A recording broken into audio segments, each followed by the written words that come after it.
Hello there, Aries sign. So welcome to your monthly reading. So this reading is for the month of August. So this ngayon, hindi lang to love reading. Titignan din natin yung career and finances ninyo. So unahin natin yung love reading and then career and finances. So I think ang gagawin natin ngayon is titignan lang natin ano yung mga pwedeng mangyari this month of August for your love reading and career and finances. So, hindi natin titingnan kung anong nangyayari ngayon and then after. So, this time, we will just see kung ano yung ma-expect ninyo sa love life ninyo this month of August. Okay? So, ano yung possible na magiging situation? Aries, Sun, Moon, Rising, Venus. So, hindi lahat ng Aries maka-resonate sa reading na to. So, takes what resonates and leave the rest. Cross-watchers, pwedeng kayo to at hindi sila Aries sign. So, put yourself in a situation kung saan kayo naka-resonate. So, Aries, if hindi kayo naka-resonate sa reading na to, please do check your other placements, your Sun, your Moon, your Rising, your Venus sign, dahil pwedeng doon kayo maka-resonate at hindi dito. Okay, so, let's see.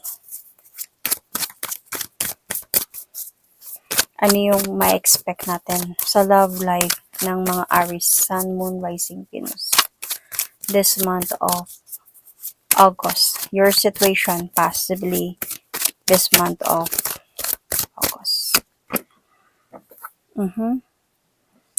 Competition.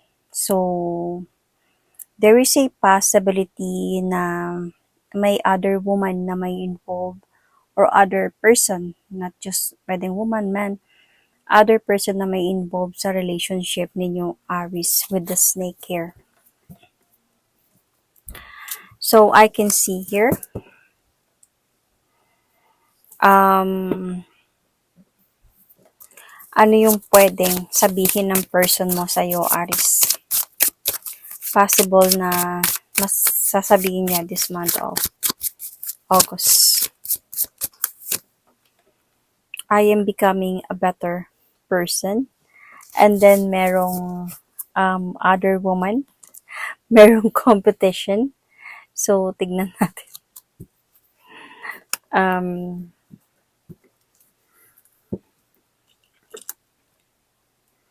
So, this will be in the month of August, okay? Ano yung possible na mangyayari this month of August?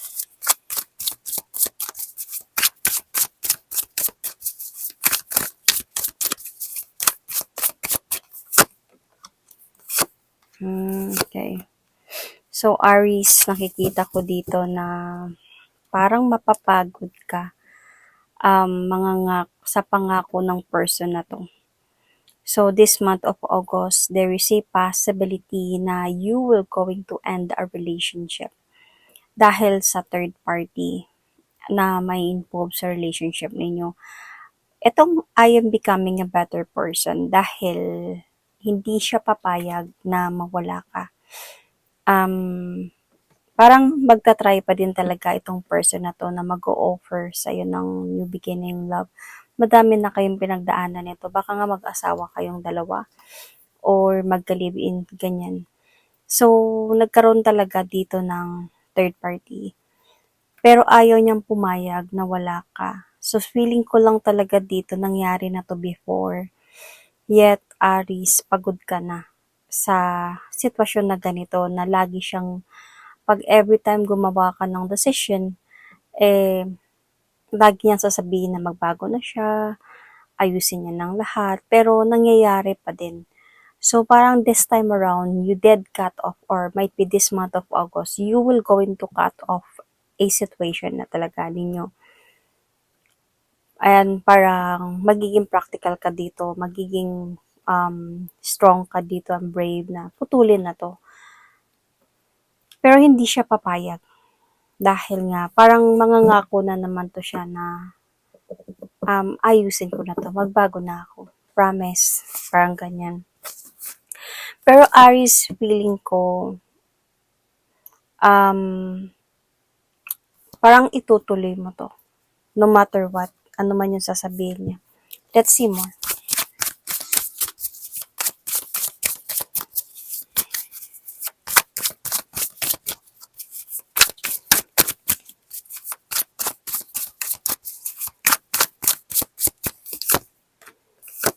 See, itutuloy mo to kasi makikita ko magiging single ka dito eh. Madidisappoint ka kasi talaga sa person na to nang lagi na lang siyang juggled or hindi naman siguro lagi pero every time na lang na nagkaka-issue talaga kayo dito ng about third party or other woman or other man. So, parang as a point na mangyayari talaga to. Pero, um, nandyan pa rin siya. Magta-try talaga siya ng best niya na ligawan ka ulit, suyuin ka ulit, mga ganong mga bagay. Pero I think, on your part, Aris, dahil hindi ka sure na tatanggapin siya balik, magiging guarded ka this time. Kumbaga, iiwas ka muna sa kanya. Siguro just to have some clarity lang talaga sa sarili mo kung ano ba talaga yung magiging plano mo. Either tatanggapin mo ba to or hindi. So, feeling ko din, Aris, naging mabigat na kasi yung sitwasyon ninyo. Baka married kayo nito. And naging mabigat na yun. Hindi na kayo nakapag-focus sa kung ano yung mga importanteng bagay. Dito na eh. Dito na nakafocus. Kaya para sa'yo, I need to cut it. I need to cut this off na. So you did. You will. Might be this month of August.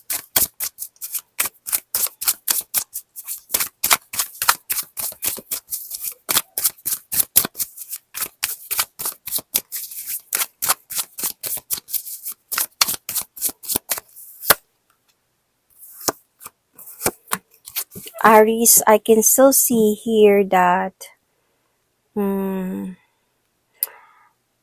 it's really hard for this person talaga na makuha ka balik. Because para sa'yo kasi, you were going to take that leap of faith to have a new beginning ng life mo without this person. Hindi madali sa'yo mag-decide, pero I think mag-decide ka. Kasi magiging strong ka dito eh, na panghawakan yung decision mo. Kahit pa, mahal mo naman to eh.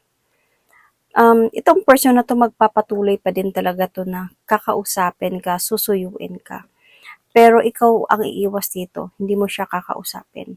Parang you will going to rebuild yourself in the near future, might be this August, ganun pa din yung mangyari. You will going to rebuild yourself. Though, honestly, Aries, hindi madali sa'yo yun. Mahihirapan ka kasi mamimiss mo yung person na to. Iisipin mo siya, kumbaga malulungkot ka na ganito yung nangyari sa inyo.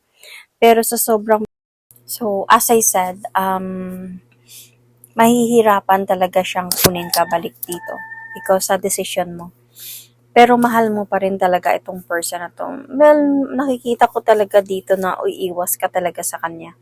Kasi magpo-focus ka kasi on rebuilding yourself this time. Kumbaga, itatry ko din yung buhay na wala ka. Kumbaga, pero malulungkot ka man talaga dito, masasaktan ka din. Hindi to basta lang na pinagdesisyonan mo to and masaya ka sa decision mo, no. Hindi ka masaya sa decision mo na to. Pero, gagawin mo to para din na, I think, for you to learn your lessons, for you to see kung ano yung freedom. Kasi, parang dito pa lang, pagod ka na eh sa mga nangyayari. So, hindi madali talaga para sa kanya na makuha ka balik. Pero ang makikita ko kasi dito, itong person mo kasi, siguro sabihin na natin, hindi naman araw-araw, pero pagka hindi din siya titigil na ligawan ka balik para maayos kayo or makuha ka niya balik.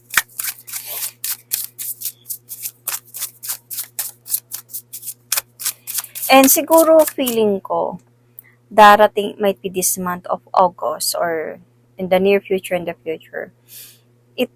dito siya magkakaroon ng realization na kailangan kong seryosohin itong pagbabagong ito. Kaya I'm becoming a better person. So, kailangan kong seryosohin to kasi parang this time around, parang hindi ko na siya kayang, hindi na katulad before na isang sorry lang papatawarin ako agad.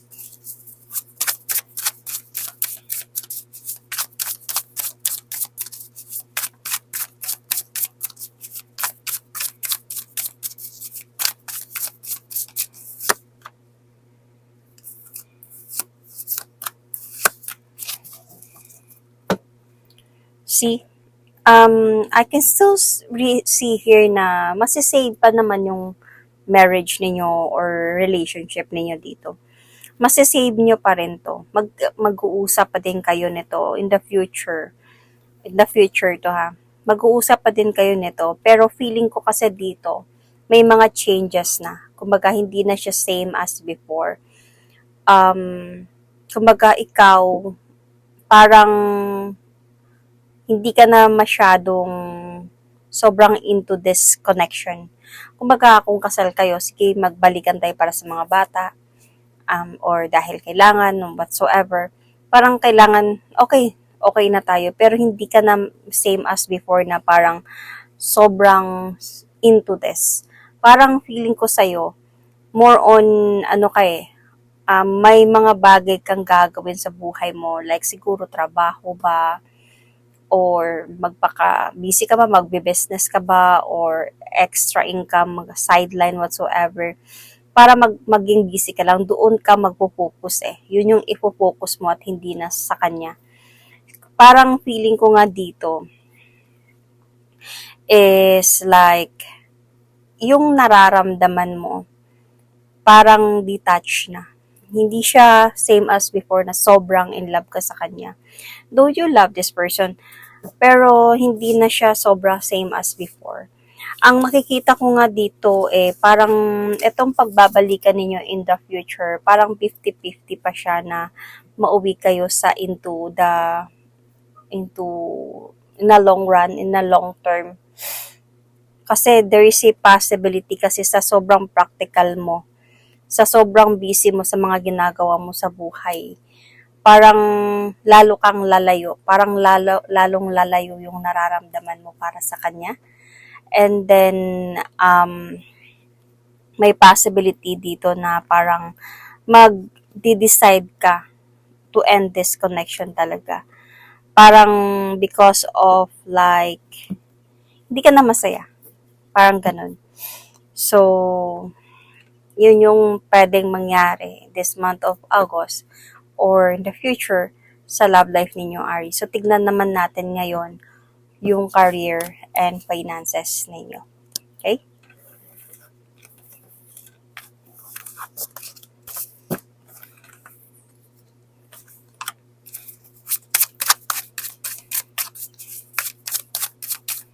This month of August sa career and finances for Aries, Sun, Moon, Rising, Venus.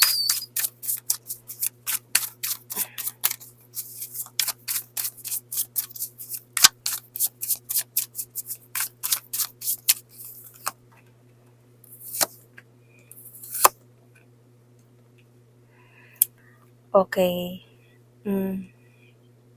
Mag-ingat kayo, Aries, sa mga tao na parang gusto kayong hilahin pababa. May mga tao dito na hindi talaga gusto yung presence ninyo siguro sa work or may peace sa career. And this person could be parang gusto niyang mag-compete sa'yo. So, parang siguro nasa point ka na mataas sa mga Aries na makaresonate nito.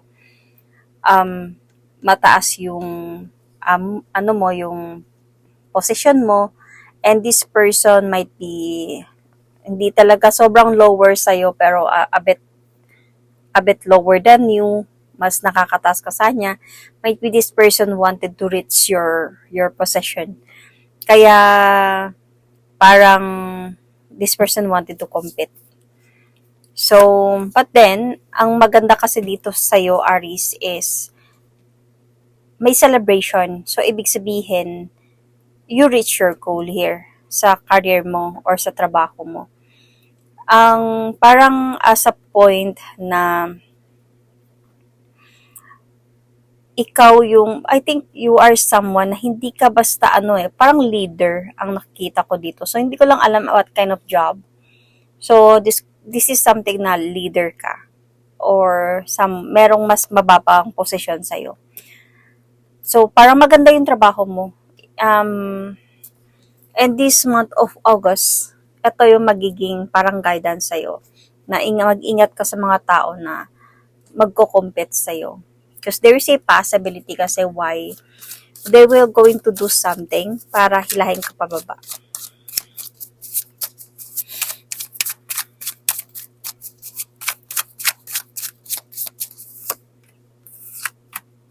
See? This person is just observing you. Lagi.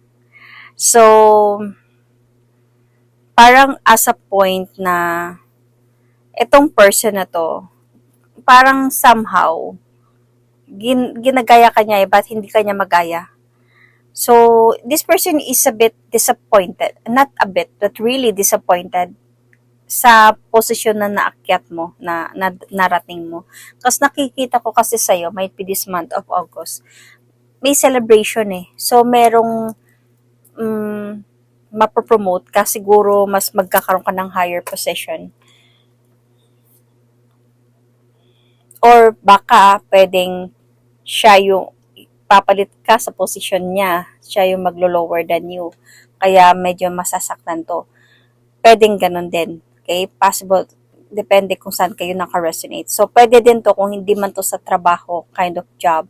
Pwedeng sa sweldo to. Pwedeng mataas yung sahod niya.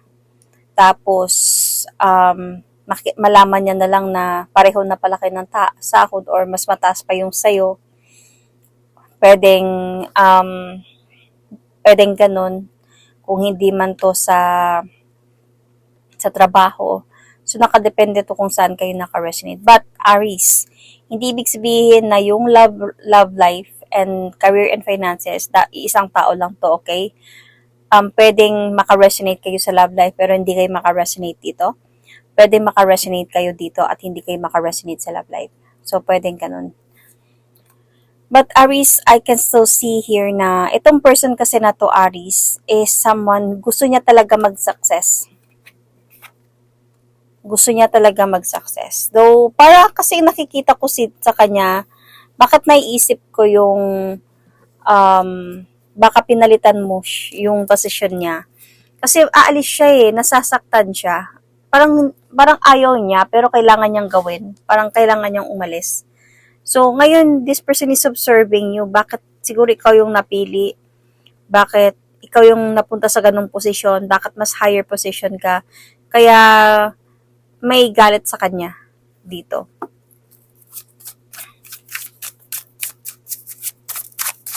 Let's see more.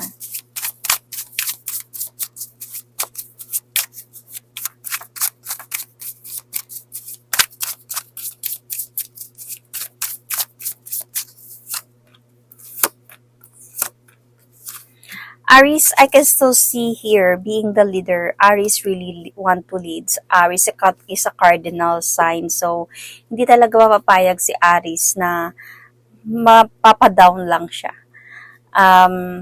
Aries is really a leader. So, gusto talaga ng mga Aries yung mag-lead. Ayaw nila yung parang hanggang baba lang sila. So, kaya, maybe you did your best talaga, everything, para lang maabot mo tong posisyon na to. Yet, hindi lahat masaya sa nangyari.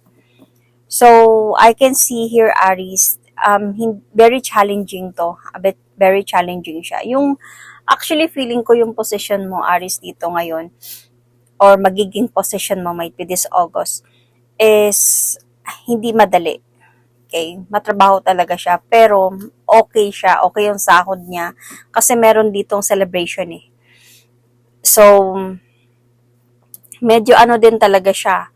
Sakit sa ulo, madami kang trabaho, mga ganung mga bagay. Pero, ang maganda dito kasi is parang dito mag-uumpisa, mag-grow ka kasi dito eh.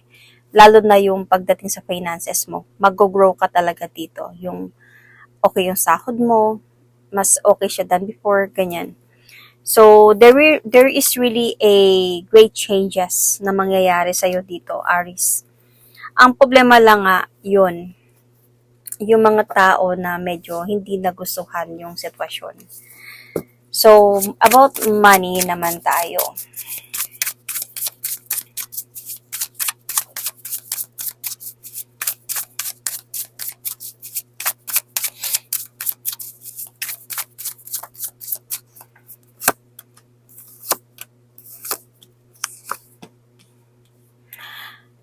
this is a good news pagdating sa money. Dito pa lang naman sa taas nakita ko na eh. So, maganda naman yung outcome ng money mo dito. I can see here na itong mga mangyayari sa buhay mo this month of August sa career and finances mo is you really decided this. Tinuloy mo to, tinupad mo, nagkaroon ka ng confident na abutin to. As a point talaga nakikita ko dito yung celebration sa'yo. You are inspired sa trabaho mo kahit mahirap, kahit hindi madali. Pero nasa'yo yung parang wish fulfillment.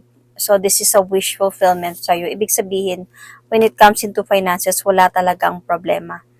So, I can see here lang, Aries, is ingatan mo lang, mag-ingat ka lang talaga sa mga either yung masyadong magastos or bumili ng mga bagay na hindi importante. Kumbaga minsan kasi Aries, nagde-decide ka na lang ng hindi pinag-iisipan. So, kailangan dito is yung, kung may bibilin ka man, alam mo na magagamit mo pa siya in the future. Alam mo, kailangan mo talaga siya bilhin. Hindi lang basta gusto mo siya, kaya bilhin mo siya kahit mahal. At hindi mo alam kung magagamit mo ba siya in the future.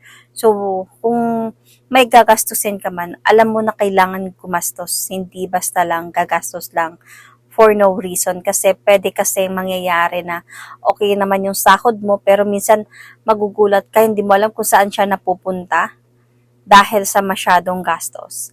So, learn how to save money. But anyway, other than that, I can still see a great, what do you call this, money finances na palapit sa'yo or dumadating sa'yo even in the future. Makakasave ka man ng money, makakasave ka man in the future, Aris. Yun lang nga, yung ingat ka din sa magtiwala sa mga tao na mangungutang sa'yo, that possible na hindi magbabayad, baka magkakaroon ka kasi din ng problema dito. So, baka pagsisihan mo pa na bakit ko pa yung pinautang, ngayon di nagbabayad ako ng problema. So, mag-ingat ka din sa ganyan, sa mga gastos. And other than that, wala naman ako nakikitang problem pagdating sa money, Aris, for this month of August or in the near future. So, yun. That is my reading for you. Thank you and God bless.